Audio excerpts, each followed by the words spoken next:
Hello అండి, welcome to Sadashiva properties. ఇవాళ మనం సింగిచర్లలో ఉన్నాము. ఇక్కడ మనకు G+1 హౌస్ అయితే సేల్కి వచ్చిందండి. ఇది మనకు 167 యార్డ్స్ లో నిర్మించారు. 32x47 డైమెన్షన్ అనమాట. ఇందులో వచ్చేసి మనకు 2 BHK ప్రొవైడ్ చేశారండి. ఫస్ట్ ఫ్లోర్ లో మరియు గ్రౌండ్ ఫ్లోర్ లో. ఫస్ట్ ఫ్లోర్ లో మనకు మాస్టర్ బెడ్రూమ్ లో ఒక డబల్ కాట్ బెడ్ అయితే ప్రొవైడ్ చేస్తున్నారు. మనకు కబోర్డ్స్ ఎవ్రీ బెడ్రూమ్ లో ప్రొవైడ్ చేశారండి. ఈ ప్రాపర్టీ వచ్చేసి 30 ఫీట్ రోడ్ కి పక్కనే ఉందన్నమాట. 80% బ్యాంక్ లోన్ కూడా ప్రొవైడ్ చేస్తున్నాము.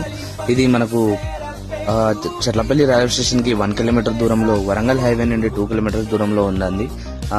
ఇంట్రెస్ట్ ఉన్న వాళ్ళు కాల్ చేయండి. ప్రైస్ వచ్చేసి 1.5 CR అండి, నెగోషియబుల్ అనమాట. Thank you for watching.